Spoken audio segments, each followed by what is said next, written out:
Alright, welcome back everyone. So we're back out here in Arizona, our off-grid homestead, and I'm on my morning walk, hike, whatever. So if you don't know, my name is Vaughn. Currently reside in San Diego, California, but have a place out here in Arizona, about 50 acres. And we're building a self-sustaining, hopefully, off-grid homestead. We've had this place for, I guess, about 4 years now, 5 years. And we love it out here. We're taking the old cabin that was here and the old barn that was here and turning it into our home. And we've been doing this for a few years now. And we're almost to the point where we're able to move out here probably within 12 months. So I'm hoping this time next year we'll actually be living here. Time will tell. Sometimes things come up and it is what it is, but we're really looking forward to it. So let me give you a scenery shot here. This is what my property looks like, basically. It's heavily wooded. Junipers and pinyon pines and some scrub oak. Good stuff. We love it out here. We really do. Today's my last day. We're leaving tomorrow. Got a couple guys out here working for me today for this last few days. And getting things done. The old dilapidated cabin is getting spruced up. Wow, this is a really pretty spot. I don't ever remember seeing this spot. There's a lot of places on this property I still haven't seen. So I'm kind of just exploring, seeing what's out here, and kind of getting to know the property a little bit better. Anyways, I want to talk about you guys. If you're considering going off-grid, what things should you take in consideration? It's really important. I mean, a lot of people watch videos like this, homesteading channels and whatnot, and they're fun, they're entertaining, but a lot of times the whole story isn't told, and I think it's important not to discourage you, but to educate you on what to expect. Every place is different as well. I mean, if you're living in the desert, you got to really think about water, think about extreme temperatures, heat and cold, your surroundings, the fauna that lives around you, that type of thing. But a lot of people don't take in consideration the bad. They only look at the good part, the fun stuff that most YouTube channels portray as being how it is out here. And to be quite clear, it's not. It is a lot of hard work. Let me give you a little bit about my background, where I'm coming from.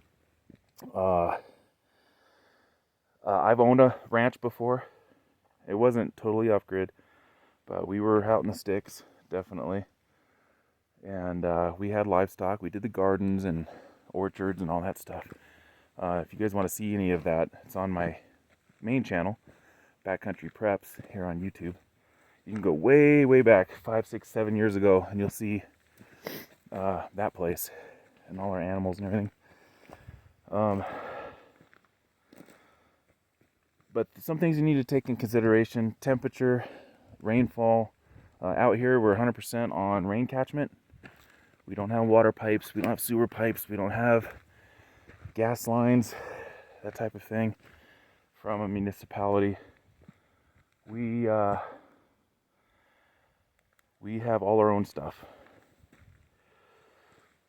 But that being said, I guess there are people out there that just sell everything. They buy an RV and a piece of land and they get on it and they're doing it. One example, and these guys are great, go check them out. The name of their channel is Two Rebels Off Grid. They're also here in Arizona. Doug, and I apologize, I forget your wife's name, Doug. I just know Doug. I remember Doug's name because my best friend's name is Doug. Anyways, they're doing it. They sold their place and they bought some land and they got a trailer and they're out doing it. And it's pretty awesome what they're doing and how they're doing it.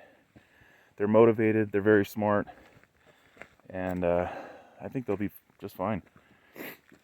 But a lot of people, some even here on YouTube, they'll buy a piece of land. They'll get a tent or something, or a tough shed from Home Depot, plop it on their property and giving it a go, which, is admirable. You gotta have a lot of cojones to do something like that. For me and mine, we're not jumping in like that. I know what it's like to be out in the woods, to be out in the sticks, and it is no joke. Even being out here where I'm at, if it rains hard, you're not getting in or out, and you got to be prepared for that. You've got to be prepared for that.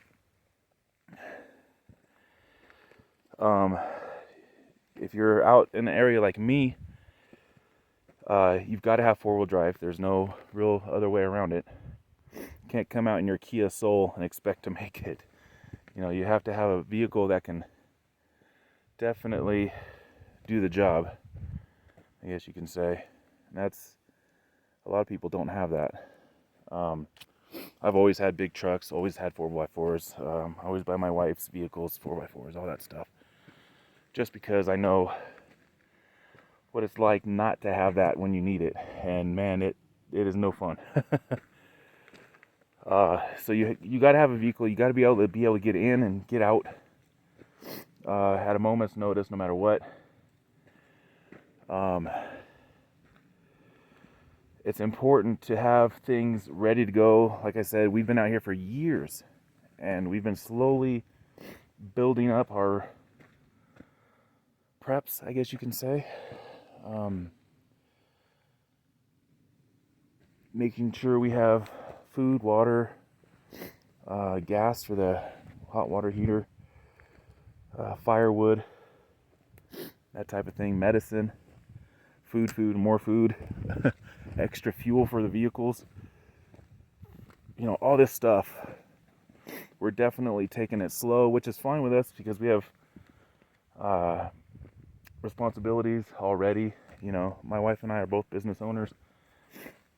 We got kids, and sometimes when you have situations like that, you can't just pack up and leave at a moment's notice. So we are taking it slow, definitely. And we're almost there. I think it's a wise thing on our end to do it like this. Like I said, a lot of people just jump right into it, which, if that's your thing, good luck. What are the animals around you, where you're going?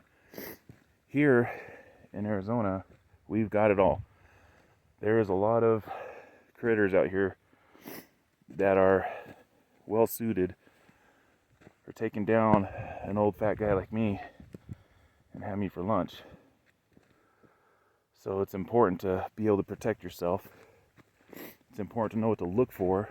Like right now, I'm walking through the woods, I'm talking loud, I'm crunching through the bush,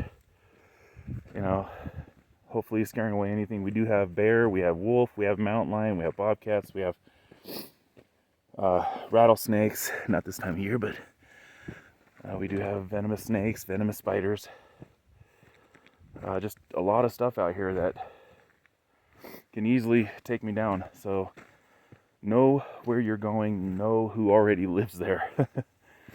Watch your kids. If you have kids that tend to wander off, it might be time for training. Train your kids to be careful. Prey animals always go for the weaker of their intended targets, and children happen to be on that weaker scale for the most part. So make sure your kids know to stick around. Two-way radios are also a good thing. Whistles. Make sure you could find your kids if they happen to wander off here.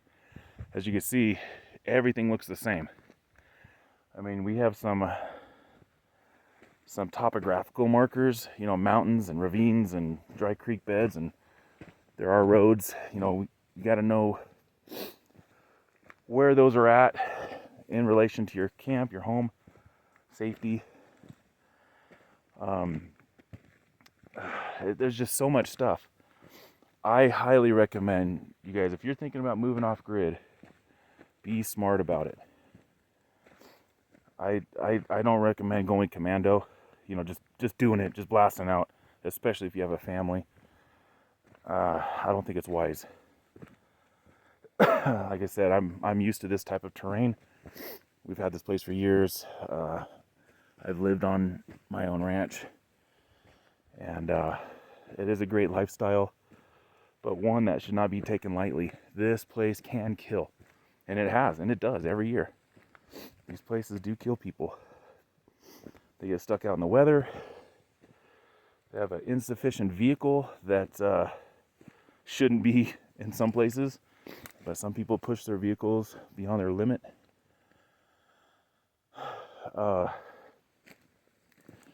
And it's important to know how to survive in places like this.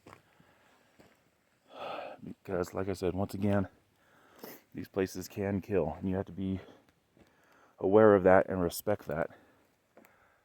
You know, the moment you disrespect Mother Nature, she will kill you. You know, not to make light of it, but that's exactly what happens. This is a cool little clearing. I didn't even know this was here. So I'm just kind of tromping around the woods. Again, I don't know every inch of my property, but I like coming out here, especially in this time of day, early in the morning, right after breakfast, and just walk around, check stuff out. If you guys ever have any questions for me, if you're considering moving off grid and you need some advice or some tips or whatever, you know, hit me up in the comments box. Oh, by the way, if you're not subscribed here, go ahead and hit that guy and the thumbs up and the bell thing and all that good stuff. This is a great lifestyle, guys. I'm not gonna lie. It's fun. It's challenging. But you have to be ready for everything. You gotta be ready for everything out here, because, like I said, it is no joke. It's like a constant adventure. Every day is an adventure, something new. Like right now, I'm waiting to hear the compressor fire up and nail guns popping. We're putting new siding on the old cabin that was here. You know, getting it cleaned up, ready to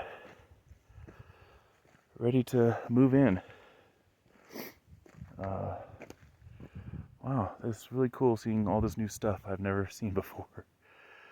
So, anyways, I want to cut the video here. My battery's about ready to die anyways. Again, if you guys have any questions, if you have any comments or whatever, you know, put them in the comments box. Again, this is our place. We love it out here, and we can't wait to move out here full time, but we want to be smart about it and make sure we're totally ready. In an emergency, I know we can survive out here. We got enough infrastructure already to definitely live, no problem, but I don't want to just survive. I want to thrive. You know, not struggle as a lot of people that just jump into this do. So, anyways, just a little bit of advice. What do you guys think? Prep and thrive. See you later.